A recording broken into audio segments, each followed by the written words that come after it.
I'm the president of the League of Women Voters of North Carolina. And thank you so much for giving some of your time today to hear about this really moving information from our League of Women Voters of the Lower Cape Fear. I am now going to turn it over to one of the co-presidents, Marla Barthen. Marla, it's all yours. Thank you. Thank you, Joe. I appreciate that. Hi, I'm Marla Barthen. I am the co-president of the League of Women Voters down here in the Lower Cape Fear. So I live in Wilmington, and we represent Wilmington, New Hanover County, Brunswick County, and Pender County. So what we really wanted to bring forward for you today is to share some of our history, not just with our sister leagues around all the state, but also other folks that are interested in learning about 1898 and the coup d'etat that happened here in Wilmington, where several of our Black community members were massacred. And so we wanted to bring that history forward to you and invite some key people who really have a good understanding and some personal family history involved with the coup. And so I wanted to also bring to you information that we have about our own league and our own beginnings, and then how we've also worked through our continuum of change through the years in the League of Women Voters. So I will love to introduce you to our first speaker, and that's going to be Dr. Kimberly Cook. Dr. Cook is a professor of sociology and criminology at UNCW. She earned her doctorate in sociology from the University of New Hampshire in 1994. In 2001, Dr. Cook traveled to Australia and New Zealand as a Fulbright Senior Scholar to study the restorative justice divisionary programs. She has published research articles about restorative justice, wrongful convictions, shelter services for battered women, and feminist criminology. In 2004, Dr. Cook was trained in restorative practices by Kay Pranis and became a facilitator in Maine. In 2011, Dr. Cook served as an assistant chair of the Conference Committee for the National Association of Community and Restorative Justice Biennial Conference in Raleigh, North Carolina. Since 2015, Dr. Cook resumed working as a restorative justice facilitator in New Hanover County, including in juvenile court, public schools, and local nonprofit organizations.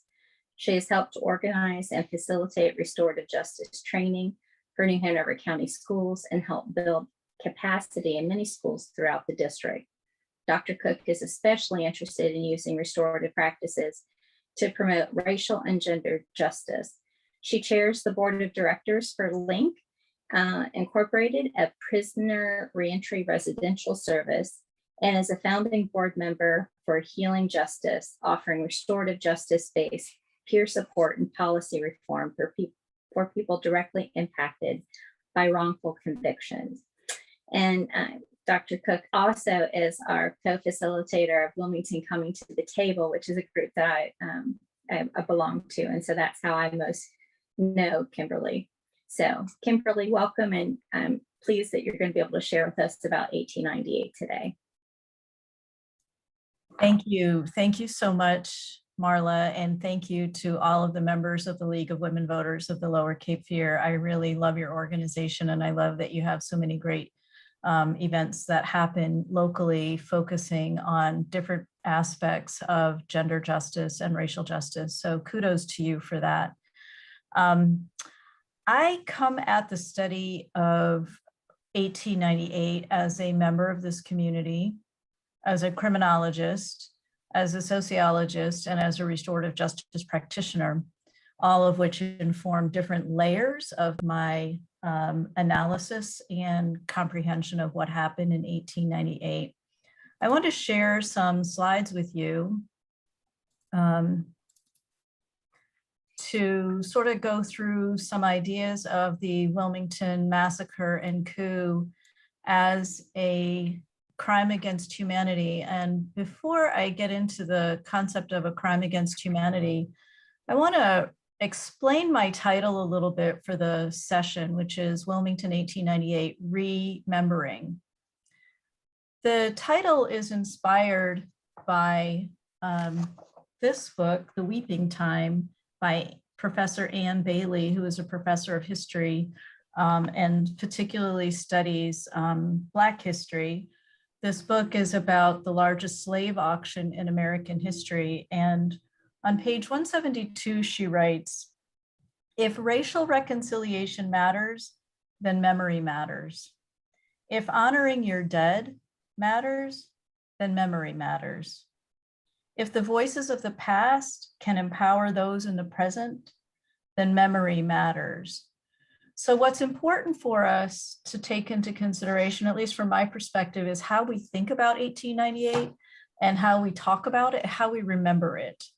We know that 1898 included a variety of different types of crimes, including violent crime and political crime in particular. And people's communities were torn apart. People's livelihoods were stolen from them. So there was a dismembering of the community that occurred in that one event. And the purpose of this presentation is to try to reconnect some of that membering that happens in our community, our membership as a community. So I want to just plant that concept in your brains as we go through this material. So I have on the screen, coming up on the next two slides, some text. And this is the Crimes Against Humanity definition from the United Nations. Before we get to the crimes against humanity, I think it's important for us to really examine what was the community like before this crime against humanity occurred. And so for that, I'm going to invite you to think about the Black on Black project, which captures the life of African-American people in Wilmington in 1897, so before 1898. In order to understand and remember what happened in 1898, we also have to remember what 1897 looked like for the Black community. And I want to feature a couple of the people whose life stories are shared in the 1897 Black on Black project. So for that, I'm going to change the screen share to a different screen. This is the website for the Continuum of Change project, the Black on Black project Continuum historical figures. And this is a short video telling us the life of Dr. Lucy Hughes Brown. And I want to share that with you. Let me make it full screen. And then. One of the most important figures in Wilmington history is Dr. Lucy Hughes Brown. Dr. Brown practiced medicine in Wilmington from about 1894 to 1896. Now, after that, she moved to Charleston and she helped to create the Cannon Street Hospital and Training School for Nurses, where she taught care for infants. Dr. Brown was really, really influential and important because she was the first Black woman to be licensed to practice medicine in both North and South Carolina, according to historians. So if you think about Wilmington in the mid-1890s, most populous city in North Carolina, or at least headed that way, heavy population of African Americans, this was one of the doctors that they could see. Now, the late Dr. James Francis Schobert had already made transition in 1889, so there were lots of folks who needed care, and Dr. Lucy Hughes Brown was able to fill that void.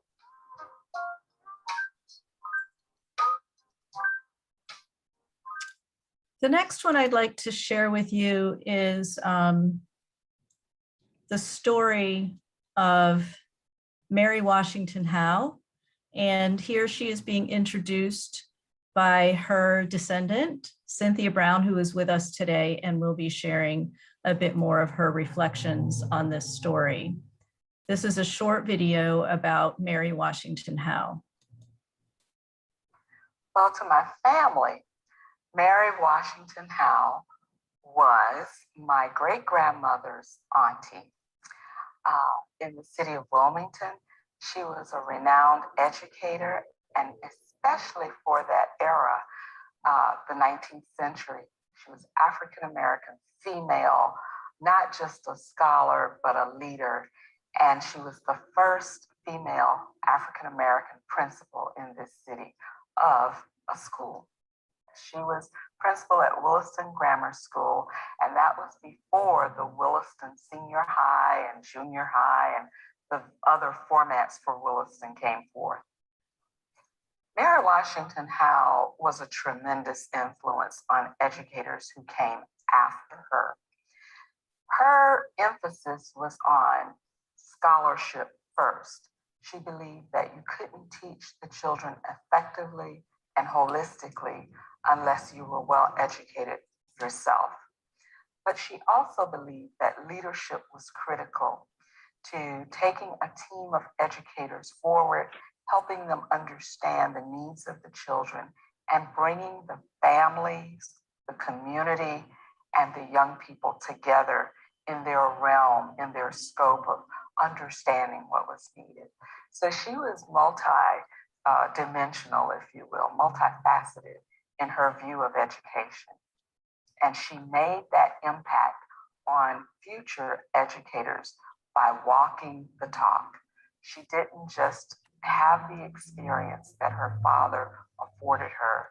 She didn't just attain the positions and move forward to become a principal, but she showed through her work and through her conscientiousness what future educators should also be doing.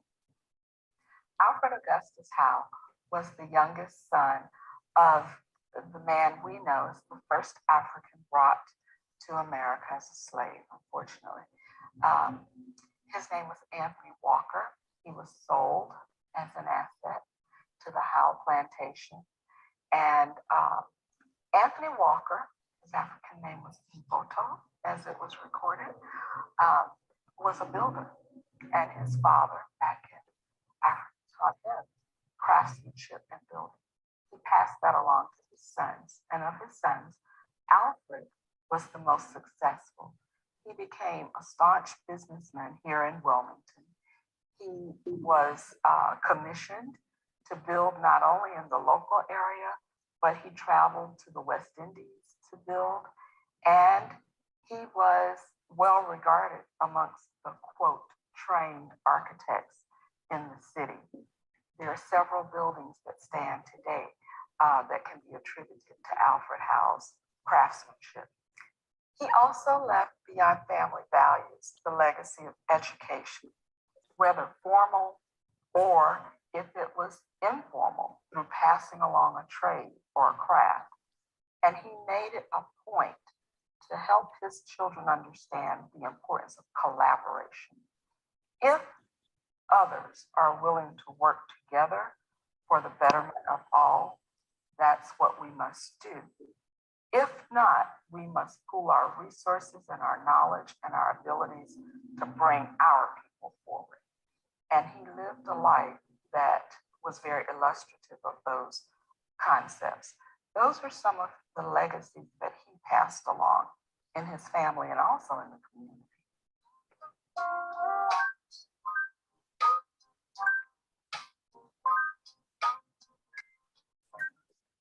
And that portrait is on was on display. It's part of the Continuum of Change project. So I want to go back to the screen share. There's other stories on that website, and I would strongly encourage you to look at all of the videos. We don't have time to show all of them, but I did want to feature those two because I think that they are excellent examples of the rich, diverse, accomplished excellence that was being developed here in the Black community. So the Black on Black project has done a wonderful job of really capturing, and will continue to capture, I imagine, over time, more evidence of how the dislocation of 1898 impacted the community that existed and what that community consisted of before the dislocation, the crushing dislocation of Wilmington in 1898. I would especially encourage you to take into consideration watching the video about Galloway, Miller, and Manley in particular. So in this presentation, we're going to talk about crimes against humanity as a definition from the United Nations. We're going to talk about the crimes in 1898 here in Wilmington, particularly the coup d'etat and the massacre. We're going to talk about dislocation and dismembering of the community that existed prior to 1898 and since. We're going to also talk about the possibility of truth and reconciliation. And I hope that you find it helpful. And I would ask you to maybe hold your questions or put your questions in the chat and hold your questions until we've heard from our discussants as well. We have Cynthia Brown here to present her experiences as a descendant. And we also have Frankie Roberts, who is the executive director of a local nonprofit organization, Link, which he will also share his thoughts on this material and these experiences. So this is a lot of text, and I don't expect you to read it all, which is why I put key phrases in red. The United Nations defines crimes against humanity as any of the following acts when committed as part of a widespread or systematic attack directed against a civilian population. These things include murder. They also include enslavement, and 1898 wasn't explicitly about enslavement as an economic structure, but we'll talk about that in a second. The deportation or forced transfer of the population, and then persecution against political, racial, or ethnic and cultural groups in the city. And then the crime of apartheid, which is the forced separation of people based on ethnic groupings, and other inhumane acts as of a similar character intentionally causing great suffering. So we know that these are things that absolutely happened in Wilmington in 1898, and they certainly seem to match the definition of the United Nations crimes against humanity. Elements of the crimes against humanity during peacetime include the contextual element of when it's committed as part of a widespread or systematic attack directed against a civilian population. And that was definitely part of how things unfolded in Wilmington in 1898. And with knowledge of the attack, there were people who planned it.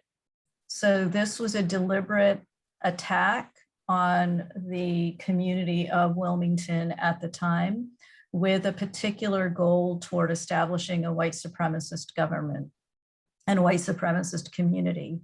So this included large-scale violence against a number of victims in a geographic region and a methodical use of violence as well. And here in Wilmington, the crimes against humanity are committed in furtherance of the state or organizational policy, because we know that the state of North Carolina was involved in carrying out this coup and the massacre in different ways. We also would identify the state of North Carolina as complicit in, under this definition of crimes against humanity, complicit in bearing responsibility for how things unfolded. Any issues that you have with this definition, we can talk about during the Q&A time. We also know that there's a bigger backdrop to the 1898 events and to the community that was dismembered and disrupted during the 1898 events. We know that this place that we call home here in Wilmington and southeastern North Carolina is the original home of the Catawba people, and that we have a long-standing, hundreds of years of history where the colonization of this land has perpetuated a genocide against indigenous people. We also know that part of the backdrop of Wilmington and the United States is a backdrop of enslavement. We heard a couple of mentions of that today in the short videos that we just watched. And here is an ad to capture a runaway enslaved man named George, to the family of the Moors in Moores Creek, which is not very far from here. So the backdrop includes the types of dislocation and destruction that existed in terms of indigenous people being forced out, and then also the types of damage done to families and communities torn apart through the practice of enslavement. And so these histories shape how Wilmington developed and then how Wilmington was scarred. We know, of course, that during Reconstruction here in Wilmington, we saw a thriving Black community, particularly with builders and skilled craftspeople, educational and economic opportunities. We saw successful bankers, we saw successful politicians, we saw successful educational leaders such as Mary Washington Howe and others. We've seen many people from the Black community really thrive during the period of Reconstruction, which then, of course, led to some white supremacist resentment. Mulrooney, in her book, Race, Place, and Memory, writes that when the Civil War ended, Black Wilmingtonians celebrated with jubilation, while Alfred Moore Waddell, who would later become one of the instigators of the massacre and coup, observed an elderly white man reacting with horror and disgust. So there were two different sets of reactions in Wilmington at the end of the Civil War, as you can imagine, based on people's position with regard to the practice of enslavement. In Wilmington, after the Civil War and through Reconstruction, signs of Black progress were everywhere, from successful businesses to successful banking to successful craftsmanship to a flourishing arts community and a flourishing musical community here in the area, particularly among the Black population.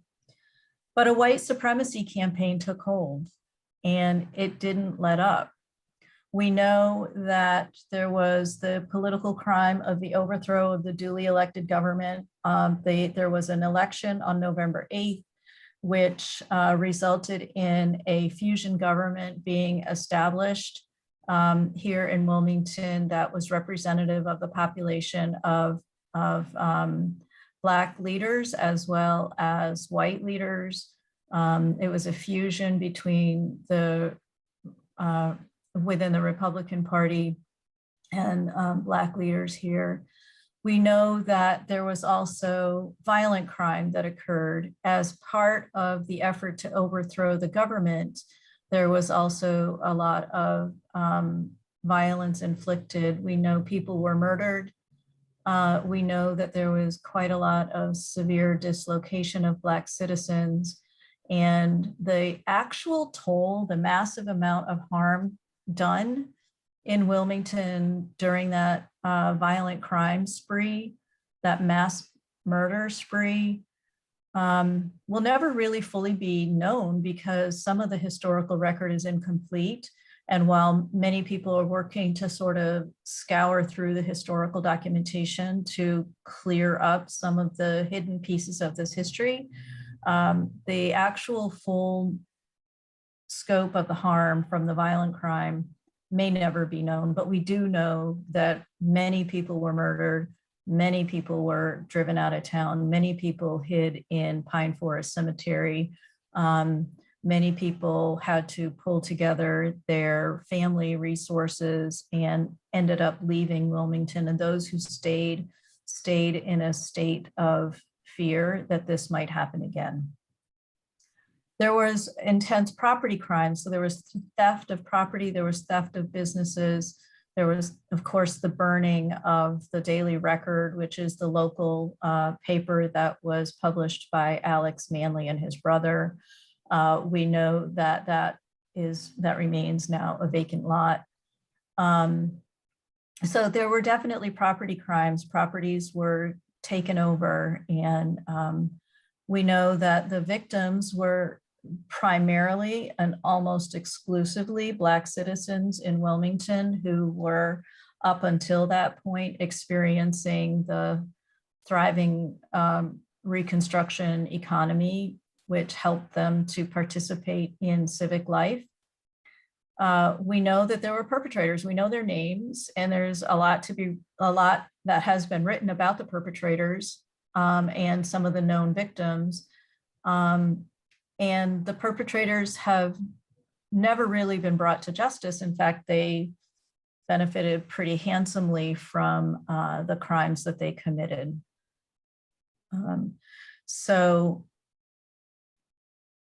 this is a quote from Waddell, that they would resist Negro rule of the fusion government if we have to choke the current of the Cape Fear River with carcasses. This is a famous quote. We almost always hear it. No one could have stopped the coming attack. And this is from Mulrooney's book, Race, Place, and Memory. And it was a day of blood, according to Lorraine Umfleet's study, and the type of massacre that occurred, and then the political impact has continued. So the impacts are what I want to talk about next. We know that when family members experience a murdered loved one, or a loved one being murdered, there is a complex grief that goes along with that murder, and a fear that that murder might occur with other loved ones in their family or other members of their community. So the dismembering meant these people were taken out of their families and taken out of their communities. Businesses were destroyed, livelihoods were stolen, faith communities lost members, remaining families never forgot. One of the things that Cynthia Brown once told me, and perhaps she'll have a chance to talk about this, is that her grandmother told her when she was a child that something terrible happened here. And truly something terrible did happen here. Another element of the impacts of the 1898 massacre and coup is that there became a diaspora of people fleeing Wilmington, particularly African-American family members fleeing Wilmington, or family groups fleeing Wilmington and settling in other places because of how things unfolded here. And for those that fled, they took their talents and their skills with them, and therefore the local economy and the local community could no longer benefit from their talents and skills, and they were no longer able to achieve their life goals here in this area because of the impacts of 1898. So the families that relocated in many other places around the country. There was apparently a group of people who settled in New York City. There were groups of people that settled in various places in New Jersey, in Philadelphia, in Washington, D.C. And so this is a diaspora from 1898.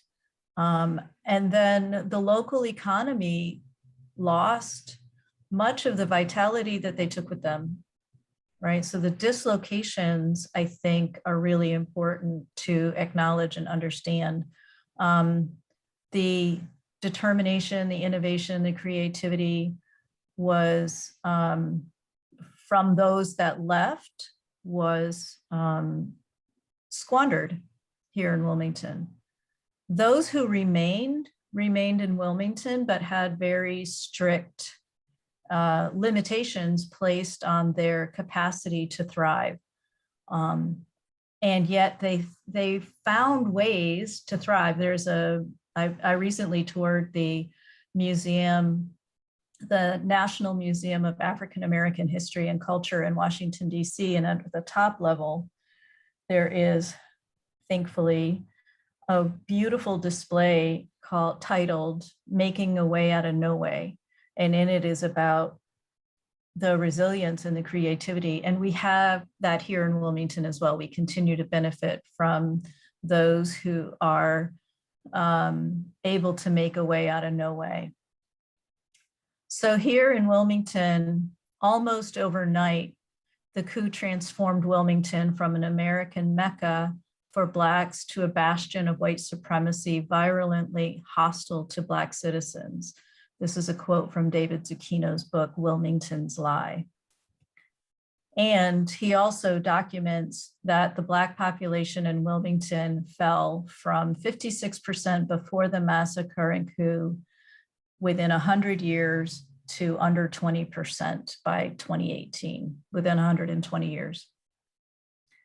So the impacts was that we have squandered an opportunity to benefit from the life and livelihood and innovation of people who were creative and hardworking and committed to excellence. So what would truth and reconciliation look like? First of all, for us to have a truth and reconciliation process here in Wilmington, we need to have truth first, right? So we need to have an examination and an understanding of the grief and loss, which is continuing in Wilmington. The impact of the 1898 massacre and coup hasn't ended. So the grief and loss is exacerbated by reverence for the old Confederacy, which is one of the reasons why the conversation about the Confederate monuments has been so impassioned. And then the frustrated lack of accountability. You know, it's frustrated by the lack of accountability in terms of who's taking responsibility for what happened. And I know that the people who perpetrated the coup are no longer alive, but the generational wealth that was stolen and then transferred to descendants continues to be part of our landscape in this place. And so it continues to impact not only where we live, but how we live where we live. Historical trauma is important. I'm a trauma researcher, and I'm studying historical trauma as well as contemporary trauma. So the historical trauma of the Wilmington 1898 massacre and coup continues. We know through research, biological research and genetic research, that the impact of trauma gets passed on genetically in the DNA of descendants. And so when somebody is a victim of trauma, they are then also passing that trauma on to their descendants through the altered DNA in their bodies. There's a lot that we could talk about. If there's questions about that, we can have that conversation. We also know, as Sean Ginwright, who is a scholar of education, has written in his book, Hope and Healing in Urban Education, that what we see in Wilmington is not a post-traumatic stress response. What we see in Wilmington is rather a persistent traumatic stress environment.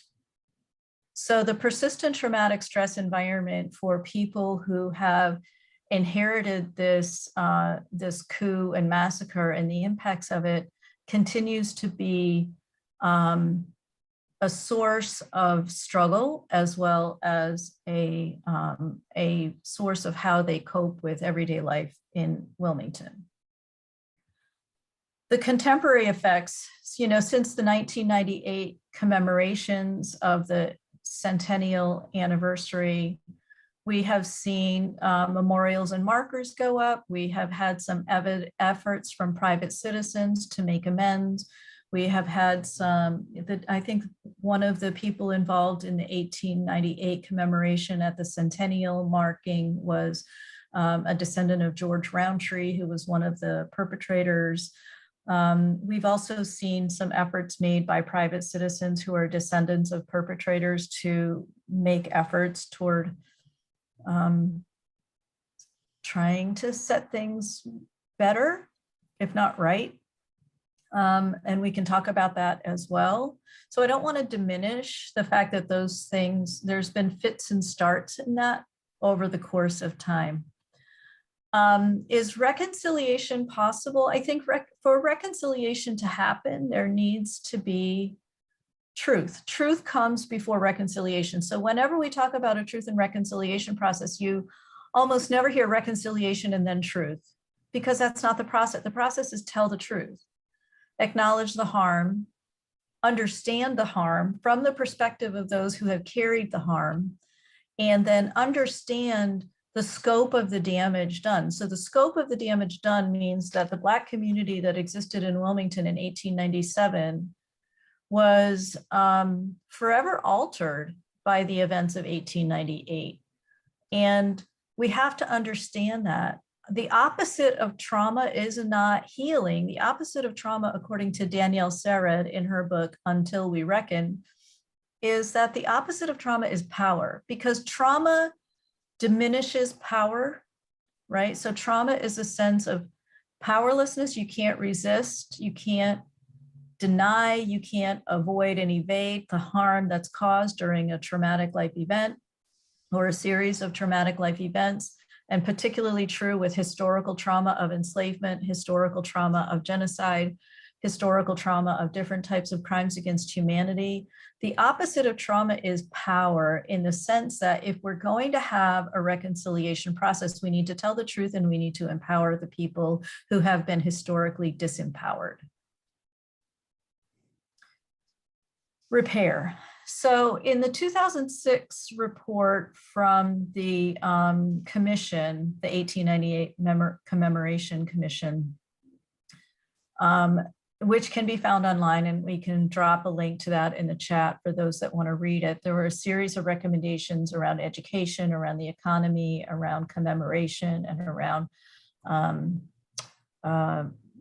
moving forward, I think was the fourth one. There were four elements of those recommendations.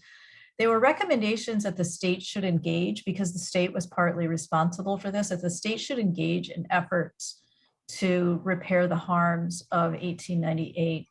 Unfortunately, most of those recommendations have not been fulfilled by the state of North Carolina. There have been some movements in that direction, but they haven't necessarily come from the state. There have been 2 reparations petitions prepared. One comes from our local chapter of Coming to the Table, which I'll talk about in a little bit. But I also want to talk about remembering. Some families remain dislocated and uprooted from their Wilmington roots.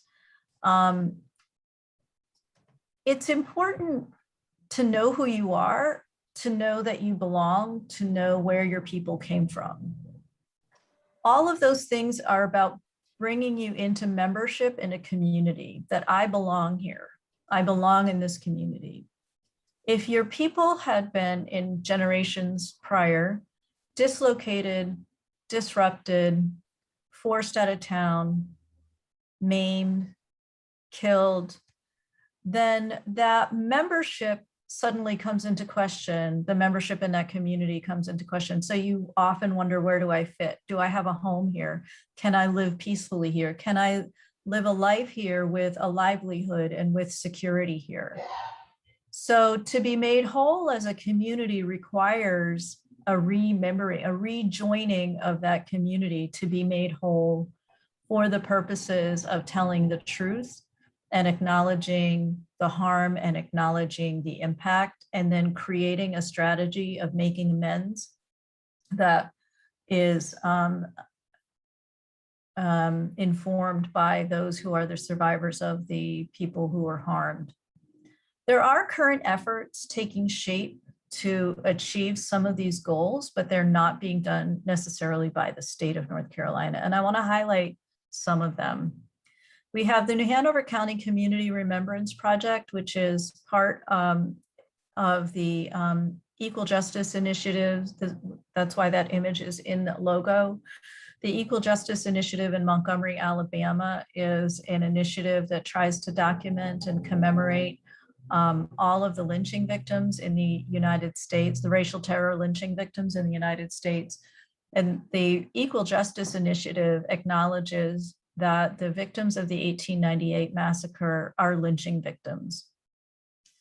In their memorial, they have a display of jars, glass gallon jars with the names of the person who was lynched etched on the jars, and soil inside the jars collected from the locations where those lynchings occurred. We have the Community Remembrance Project here in New Hanover County, and on November 6th, I would invite you to come and participate. We will be doing a soil collection ceremony at the 1898 memorial to commemorate the known victims of those who, of the people who were murdered, the known murder victims of 1898, and then a jar that will commemorate the unknown victims, because there are many more that have not been identified. So the Community Remembrance Project is one of the current efforts that we have going on. We also have the third person, oh, and I should say the Community Remembrance Project is co-chaired by Jim Downey and Tim Pinnock.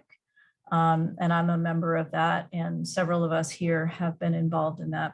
The Third Person Project, which is from John Jeremiah Sullivan and Joel Finzel, is an effort to reconstruct the content of the Daily Record, which was the newspaper published by Alex Manley and his brother in the late 1890s, and then of course destroyed during the coup and massacre. So reconstructing that. They're also looking to do a lot of work of historical research and various elements of the events surrounding 1898. And when they're ready to announce some of the details of that, be on the lookout for that. This is a group of us at Pine Forest Cemetery. You'll see in the picture Tim Pinnock standing behind me. You'll see Cynthia Brown standing a little bit further back. And then you'll see John Sullivan kind of leaning his head in, and you'll see Joel Finzel holding a cup of coffee in the background, and then Jim Downey with the Black Lives Matter t-shirt on. And that's a coalition of people from the New Hanover County Community Remembrance Project and the Third Person Project collaborating with one another to conduct some research. And then we have the 1898 Massacre and Coup d'etat Observance Group, which is also going to be planning some events during November for the 1898 commemoration. And then we have our local chapter of Coming to the Table. Coming to the Table is a national restorative justice nonprofit organization to bring people together to have discussions about the ongoing impact of enslavement in our country and the continuing need to have an honest dialogue about that. So it brings together people who are descended from enslaved people and people like me who are descended from enslavers to have an honest conversation about the impact in our communities and in our society and ways to take action to promote racial justice and promote reparations. And we also here in New Hanover County have the benefit of the YWCA, which is working on eliminating racism and empowering women in the Lower Cape Fear region. And we also have the League of Women Voters of the Lower Cape Fear doing a lot of the similar work. So kudos to you all. So resilience and healing.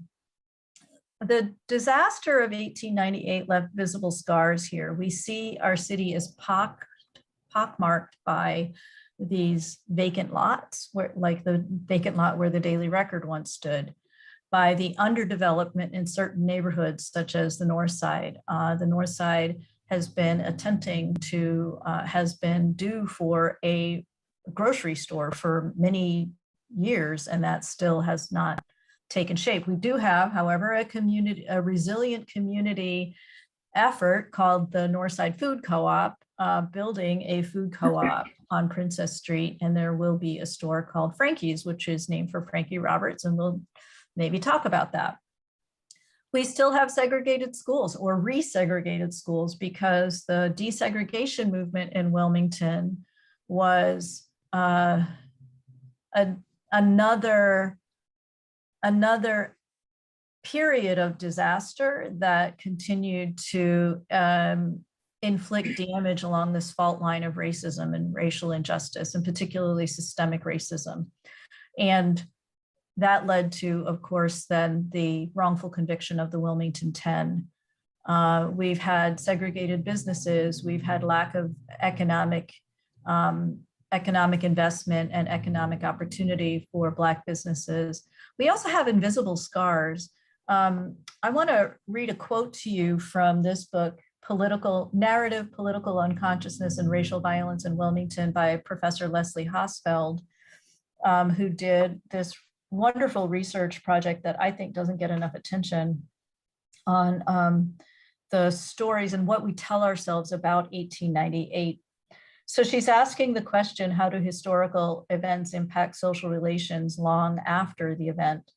And in it, she documents that the story of Blacks drowning in the Cape Fear River was commonly used by whites to intimidate Blacks for decades, and that the stories circulate in communities. And so when you have people of color, particularly African-American people, remembering the ways in which some white people would taunt them with the bodies of Black dead people floating down the Cape Fear River as a threat of compliance was chilling, because it really happened and it was really damaging.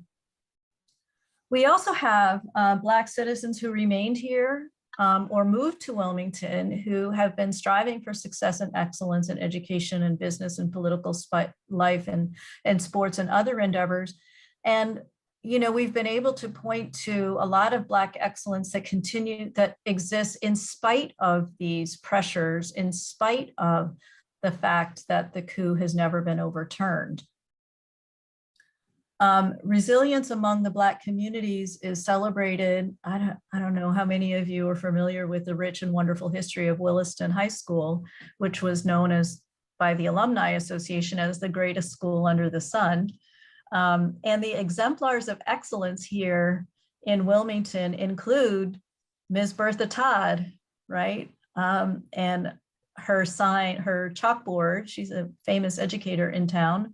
All children smile in the same language, and amen to that. And we know that we benefited from the talents of Althea Gibson, who was coached by Coach Eaton, right? We know that we've had the benefits of Williston High School, which was a high school devoted to educational excellence. We know that we have now the benefit of Frankie Roberts in our community, who is an award-winning and inspiring leader. He is a certified living legend based on an award he received a few years ago. And he's just doing wonderful things to make our community a richer place and a better place for people, for all people, not only for people of color. And then we have Evelyn Bryant, who is on the board of directors of the YWCA and also on the board of directors of LINC with us. And she is also involved in so much work going on in the community with respect to health equity, especially, and she was very actively involved in the discussions around the impact of the sale of the hospital. We have Rebecca Trammell, who is one of the most energetic people in our community, and she has a group called Community Conversations and another group called Champions of Compassion, where she particularly is looking at trying to encourage the school system to become better at racial equity in the school system and racial justice in the school system. We have Gerard and Tracy Newkirk, who have the Genesis Block business incubator, particularly for minority and women-owned businesses. And they are doing an amazing amount of work at helping to support young businesses get off the ground and succeed and thrive. We have the Wilmington 10 Foundation. I mentioned the Wilmington 10 earlier for social justice. We also have Deborah Dix Maxwell, who is the president of our local chapter of the NAACP, and she has, been one of the most vocal advocates for voting rights and for voter participation. We have Sonia Patrick, who runs the National Black Lives Leadership Caucus here in the area, as well as our local chapter of Black Lives Matter. And she's been, of course, very active in commemorating, truthfully commemorating the events surrounding 1898. We have Ashley Daniels, who is a leader in New Hanover for All and has been very active in terms of environmental justice, as well as trying to combat environmental racism. And of course, with the Gen X in the water, that's been a huge issue in our community. And then we have these two beautiful women, Cynthia Brown, who is, you're going to hear from later, and Letty Elizabeth, who is a local historian and runs an amazing podcast called History Shows Us, and linking the current situation with our historical roots. And so if you're looking for her podcast, it is called History Shows Us by Letty Elizabeth. And so look for that.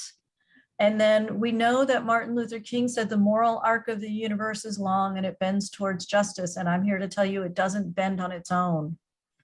It bends because people are pulling it towards justice, because people are advocating for justice, because people are using their talents and their passions and their skills to continue the push toward justice, which we're not done with.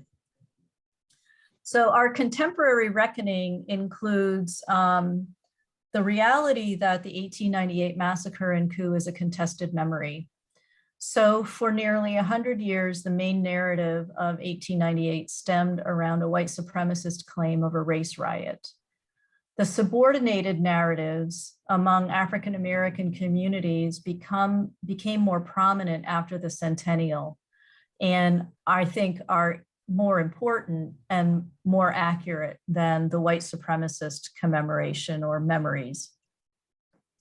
We also have some related reckonings, right? So the removal of the Confederate monuments and the renaming of Longleaf Park.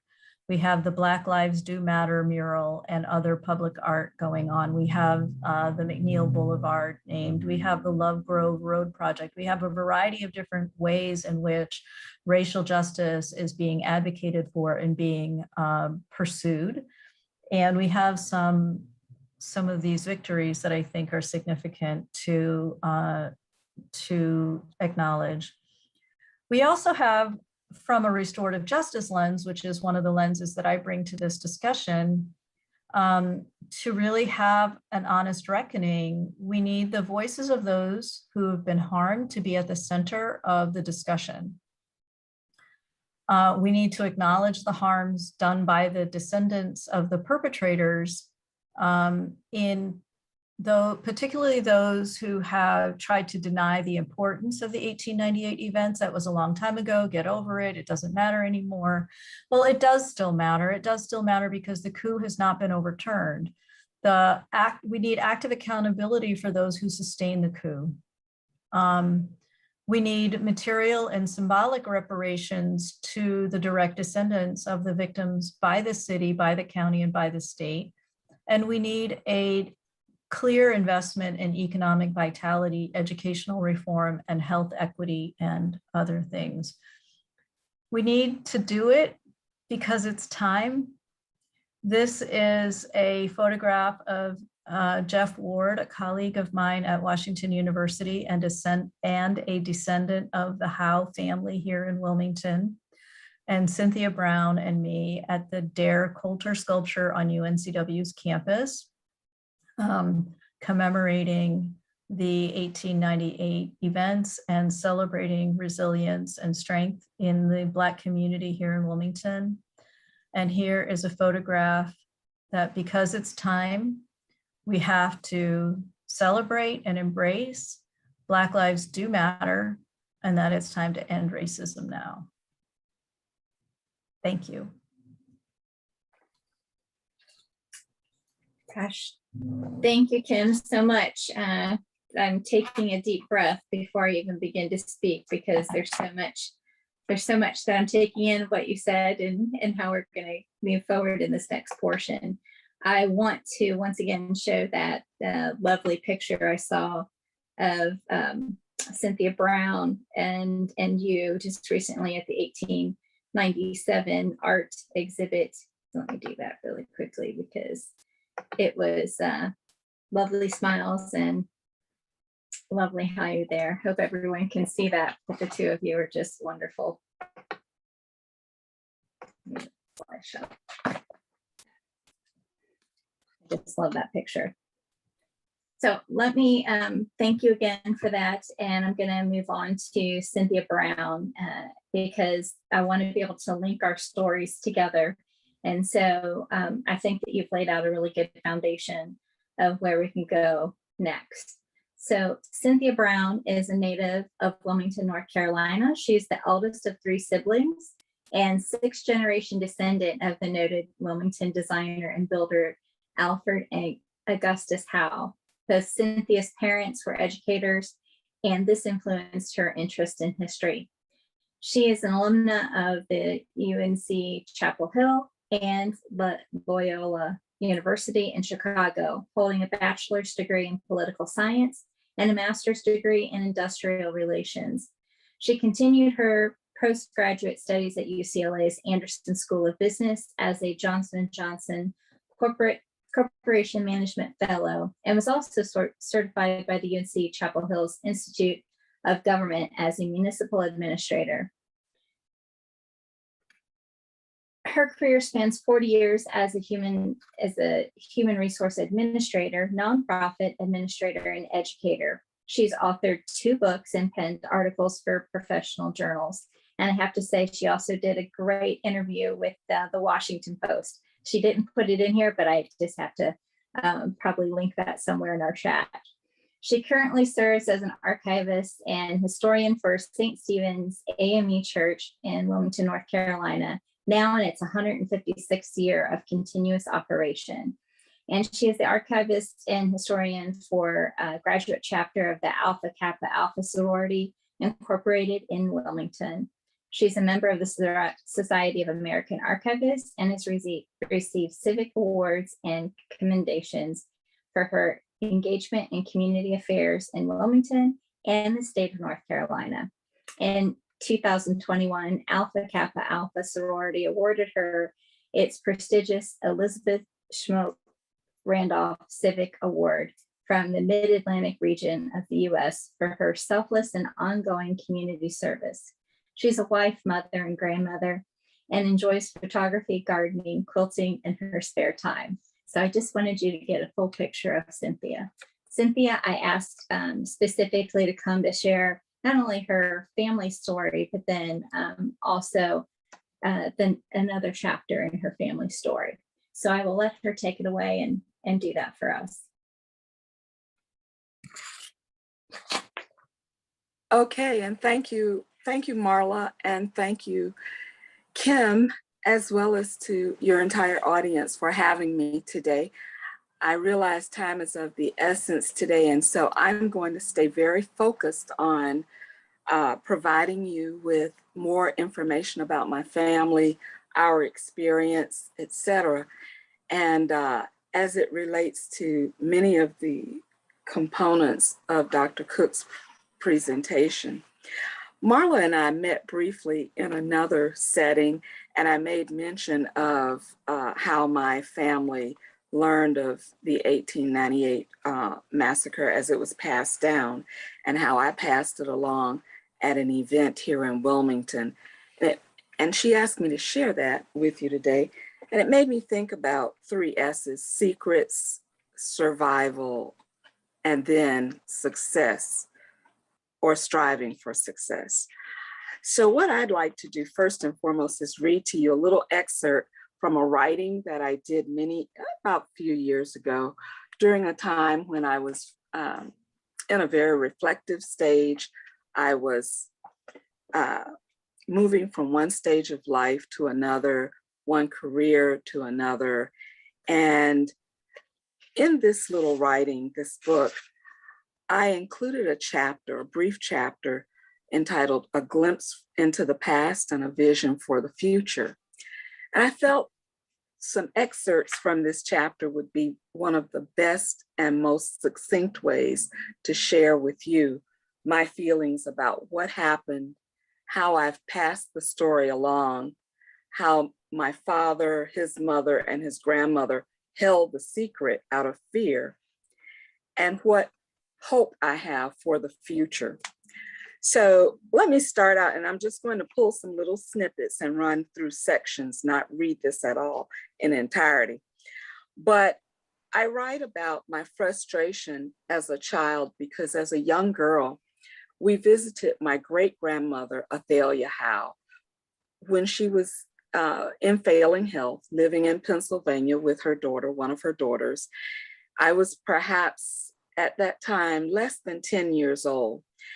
And during that visit, I went to her bedside and she grabbed my wrist. And in a very panicked and almost fearful way, she kept saying to me, "Don't let this happen to you. If it ever happens to you, run." And not understanding what she was talking about, I thought, well, Grandma Louise is taking care of Grandma Thalia, great-grandma Thalia. And I thought, she's just not thinking clearly. But my father was very angry. He immediately looked across the room at my mother and instructed her to take me and my brother out of the room. And at that time, I didn't understand what was happening. But many years later, before my high school graduation, he explained that my great-grandmother had experienced a very horrible event in Wilmington's history, that it had been hidden for many, many decades, that she didn't talk about it. And for whatever reason, she was compelled to share it with me, a child in grade school.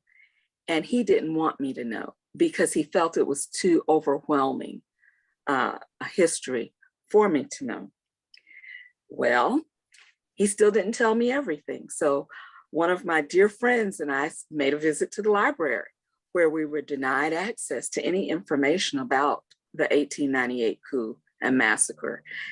And I left in the spring or summer, June of 1973 for college saying, I will find out what this was all about one way or the other. Well, I did. And what I found out was that on the morning of the event, my great-grandmother witnessed a man being shot as he left his home on North Fifth Avenue, walking down a dirt walkway to get to work, presumably on the docks. Her father, William C. Howe, worked on the docks and was a barrel maker. And many of the men had already left for work. But what I also learned was that for weeks, those same men who would hunt in the nearby woods and countryside for rabbit or deer, other wild meats for food really, were unable to get ammunition and as a result could not defend themselves on the morning of November 10th, 1898. My great-grandmother, as she was on her deathbed, wanted to make sure that the eldest in the generation would know something. And my father, by the time of my high school graduation, decided he should tell me more, but he still didn't tell me the whole story. Those secrets stayed with the family for another decade or two before they completely unraveled. And so from my little writing, A Metamorphosis of the Soul, I want to share some excerpts from the chapter I mentioned. And it reads as thus: for years, the incident was not openly discussed until a time when I returned to Wilmington and community organizers and leaders planned and executed a centennial commemoration of the event. It was quite successful and was followed by the erection of a public memorial to the victims of this horrible event, the opening of a public dialogue to begin a healing process, and numerous scholarly books, historical fiction and nonfiction alike, that were published.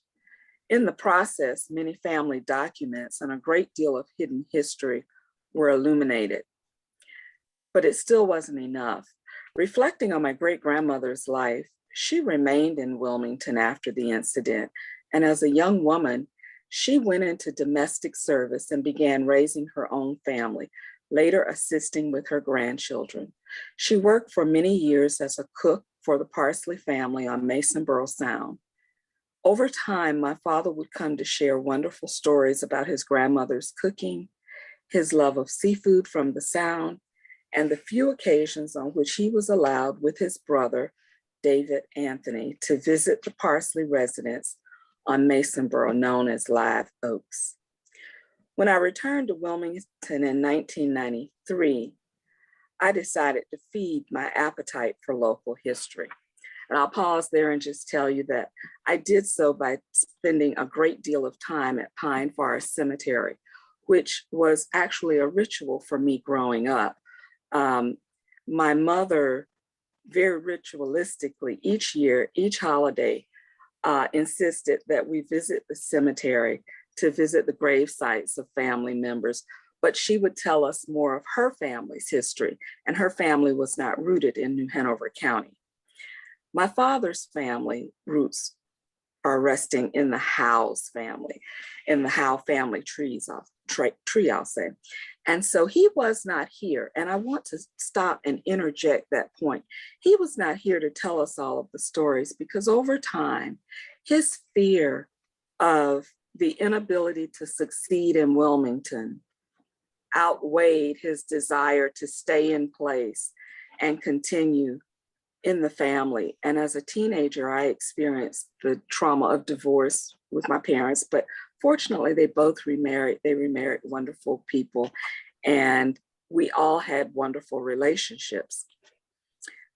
But a part of his fear rested in his grandmother's stories about what happened, his growing up somewhat impoverished in Wilmington, his leaving to join the Air Force, then later playing baseball and actually playing with the Negro League, but going on to college, studying, returning as an educator, and that quest to continue on with his education conflicted with the fears of whether he as an African-American could truly succeed in Wilmington. He went on to medical school and became a quite successful family practice physician, but decided he could never return to Wilmington because he felt that the trauma of Wilmington's past and the ghost of Wilmington that haunted the town in the present day would not permit him and many others to come back. So there were many in his generation and the generation before who left. Well, fast forwarding, after my return here and talking further with him about what happened, I found myself serving on the Historic Wilmington Foundation's board of directors and befriended the former executive director, George Edwards. George is a wonderful person, and we became very good friends. And I decided I would help with the fundraiser in 2010. And lo and behold, to my surprise, it was scheduled for Masonboro Sound at Live Oaks, the former, well, it was still at that time the Parsley estate. I understand it has since been sold. So returning to my writing, I recorded that there was a part of me that did not want to attend. The remembrance of my father's stories about his grandmother, although some of those stories were positive, left a very uneasy feeling in my soul. And I had very mixed emotions, but something deep down said go.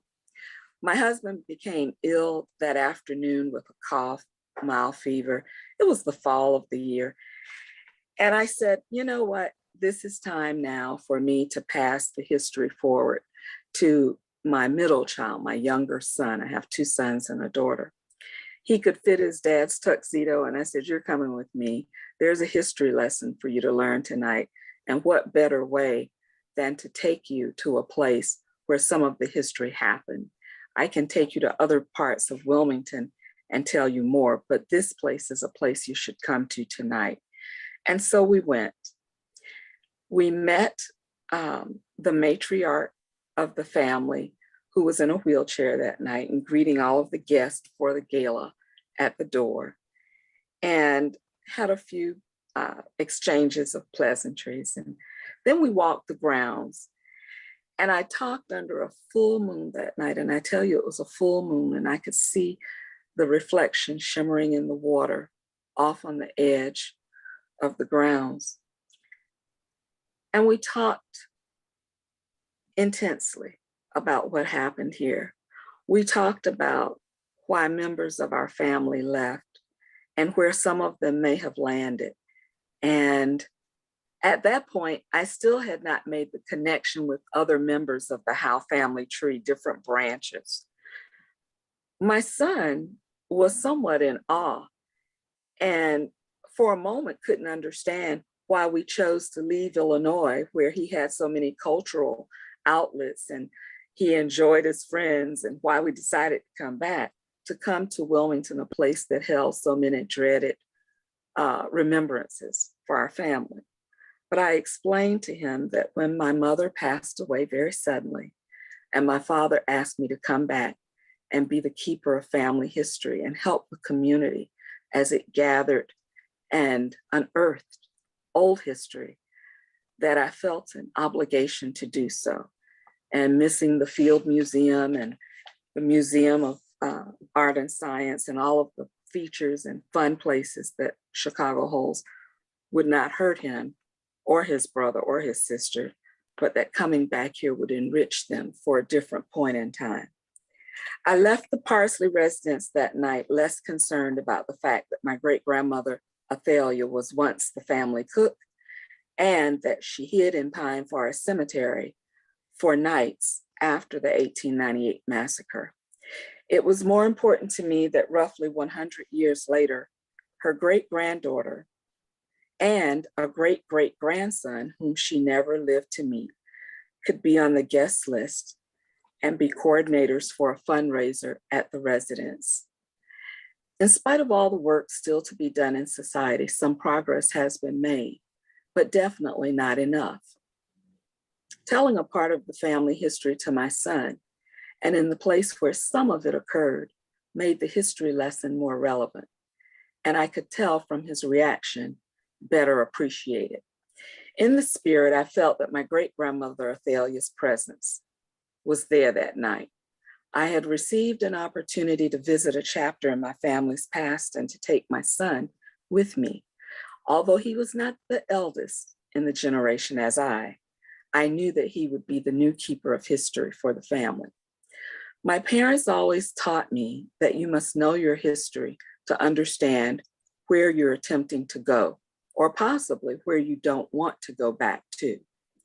On this occasion, I was able to help him see the relevance of his past to his potential in the present to make positive impact, and then to look beyond the present to the unlimited potential of our futures. My soul was lifted, and I had a divine assurance that the legacy of documenting, preserving, and telling our family's history would not be lost to the winds of time. There was no longer a reason to be fearful. That evening, one of our children paused to look with me back into the past and set his compass for a good course. I was also reminded of the responsibility we all have to know ourselves, our past and our present, and be truthful with ourselves. With that knowledge, we can confidently stand in the present, boldly walk into the future, and responsibly build our children's and our neighbors' children's self-esteem in the knowledge of who they are. And this will not only transform our souls, but it will shape the souls of our next generation. Those are some of the reflections that I have on what happened here, and a part of what I shared with Marla when we originally met. And I thought it would be the most succinct way for me to share with you my feelings about what has happened in Wilmington in the past, what we must all do to work together to ensure it never happens again, and that we must also work with our neighbors' children. We should be our brothers and our sisters' keepers. because those children who don't know their history and their legacy will be robbed of self-esteem, and they won't have that confidence to go forth into the future. So those are my thoughts that I wanted to share. And thank you for having me. Always, thank you. It was so important for me, for you both to be here as a participant of our coming to the table here in Wilmington, which I encourage you, if you have a local branch of that, for you all to consider coming to the table with other folks in your community, because it was a rich and it has been a rich and rewarding experience for me. And I came to that group with this question about how do we talk about the history of the League of Women Voters, and specifically here in Lower Cape Fear. How do we do that? Because I was very interested in truth and reconciliation. And so talking it through, we really were able to have some perspective, and Cynthia's words were really powerful for me as she was talking about going to Live Oaks and at the Parsley family home and what that was like. And so I'm just going to open it up and say the words out loud, because I really truly believe that we cannot change what we don't acknowledge. So I'm going to skip my bio because we don't have enough time for that, and I want to be able to get to the meat of what we're doing. But I will say that I'm heavily involved in equity in our community. You'll see me pretty much in lots of places, and I am very proud to say that there are many people that we put on the screen today, whether in picture or in person, who I am glad to be able to call my friends and colleagues. So can we invite Frankie to do a couple? Is he still here? I thought I saw him pop off of there, but yeah, sure. If he's here, please. Thank you. Have you been able to stay? Certainly unmute yourself if you're here. Oh, there he is. Yeah, Okay. Hi, Frankie. well, So- I'm just here as a support for Kim and Cynthia. So I know you probably want to get to some questions. So I just want to say I'm glad to be here to hear Kim and Cynthia. It's always enlightening and above all inspiring. So thank you for having me. Well, Frankie is the co-facilitator with me for our local chapter of Coming to the Table, and we have had some really great meetings in that chapter. So I would encourage you to consider joining if you're interested in joining our local chapter or joining a local chapter wherever you are. Thank you for that very much. I'm going to pop into our screen share, if it's going to let me do that, to give a little context on women's suffrage, because not everybody here is familiar with the League of Women Voters or the history of the League of Women Voters. And of course, we do have lots of League folks here from all over the state, and I think nationally as well. So it is known to us that women's suffrage did have issues with disenfranchising Black women during that time. And we did win the vote in 1920. However, it did take us till the civil rights movement in the 1960s before Black women were then enfranchised, and we were able to really say that there were voting rights for all. So I do have to say that out loud. And when I asked Cynthia to talk with us about the Parsley family home, it's because I wanted to be able to have a place for us to talk about Mrs. Parsley and Agnes Parsley. She is the wife of Walter Parsley, who happened to be one of the Secret Nine, one of the organizers of the coup d'etat, and also the sister of Hugh McCrae. She happens to be the first president we have of our local league here in Lower Cape Fear, of the League of Women Voters. So that was in 1921. And as you can see, I put a picture up here of the famous parades that folks will see of the women's marches that happened in Washington. And during the time of those marches, there were the Southern coalitions who really did not want Black women to march. They wanted them to be segregated and march in the back. And there are some famous folks, especially Ida B. Wells, who said no to that. Let me skip back there. Who said no to that. And she interjected herself right into her Chicago contingent, and she marched along with. So it was an issue. And I will say the Southern Coalition leaders did end up forming a lot of the local leagues. And so there was a lot of that thread of white supremacy that did run through with the League of Women Voters as well. And we did see that here. And I can't tell you personally what the values were of Agnes Parsley. I can just tell you who her family was, and her sister-in-law was actually the founder of the North Carolina, I think it was coalition of the United Daughters of the Confederacy.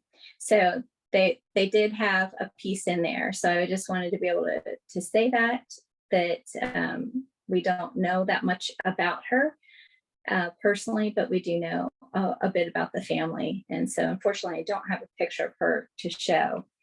But I will say that we did go defunct, just like many other leagues, through the Great Depression and World War II.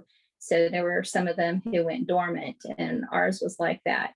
And we tried to revive again back in the 60s. And, certainly in the civil rights movement, we did try to revive our local league, but we had a great historian and first president of our league back in the 70s who was able to go back and explain that. And so as we tried to revamp our league, we actually had,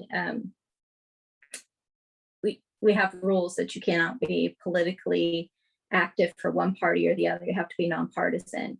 And so we were not able to be nonpartisan because we had so many of our people in the league that were politically active and were either running for office, held office, or their husbands were running for office or held office. So that is why we did not form the league back in the 60s. But we did able to get that restarted for us in 1971.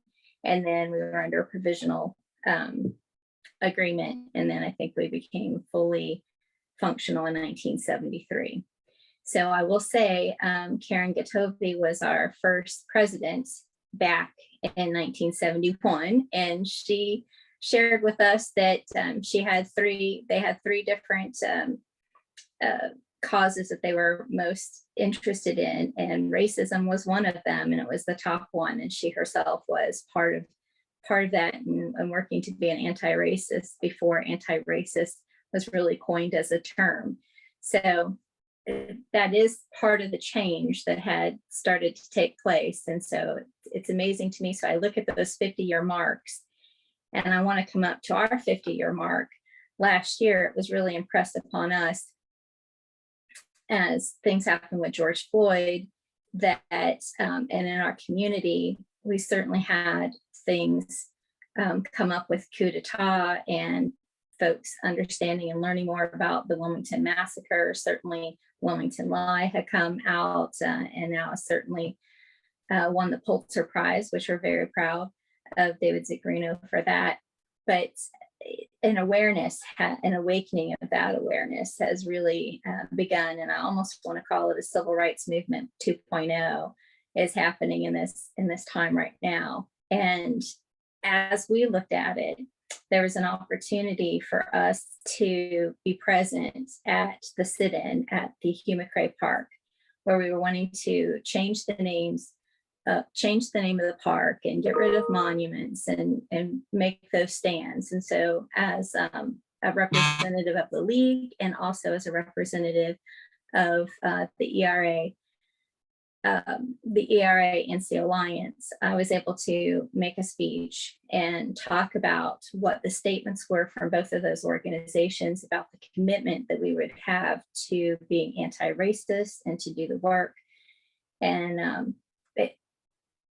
to show up. And so we've done a lot of intentional work since then, certainly. And I wanted to just show a cute little picture here. This is our co-president, Bridget Tarrant. She's in there as well. And you showed earlier a picture of Rebecca Trammell, who is my friend. And that day she didn't recognize me because I was dressed like this. And here we are as a sit-in at the park, and I was getting ready to do my speech. And she said she didn't recognize me until I got up to speak. She said, I just looked at you and I thought, well, here comes Susan B. Anthony coming to give this talk.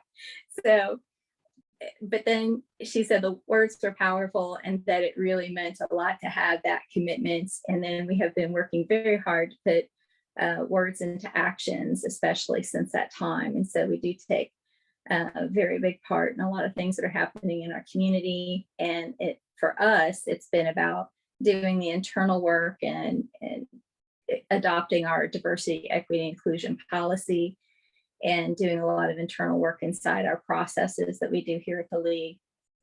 But also to how are we community partners? How are we best community partners here? And a lot of that is about showing up. It's about asking what is needed, and to say, instead of just saying, here, we're here to save the day, it's more of a, how can we be of service?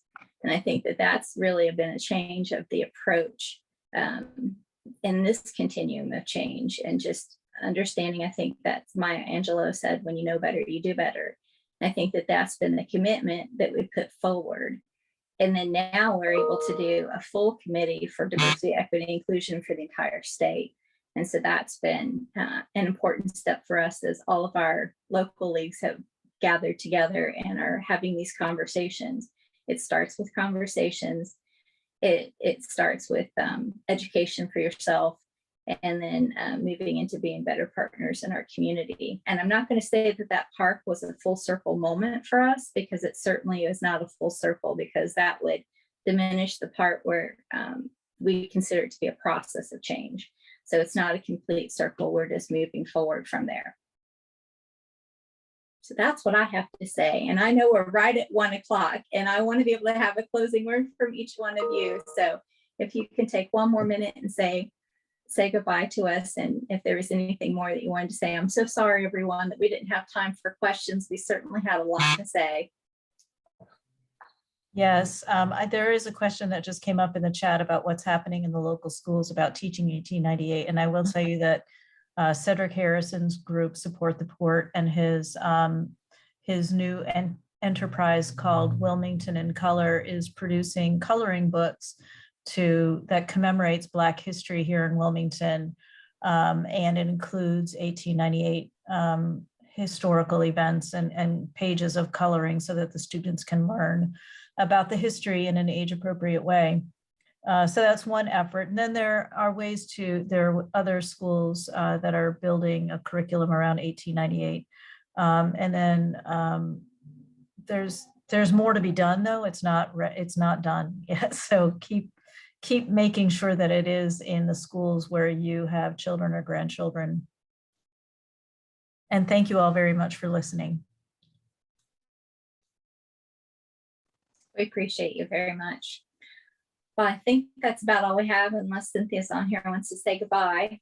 I just want to say thank you again and goodbye to everyone. Hopefully not goodbye, but until the next time, whether it's a community event or a webinar or whatever, I hope you all continue to fight the good fight and continue to remember the future, because it's what we do today that can make an impact on the children who will be us on another day in time. Yeah, I think we believe that. Thank you all for all of your attention today. And certainly if you have questions that we weren't able to get to, give us an email. I'll put my email in the chat really quickly, and you can reach out to us that way.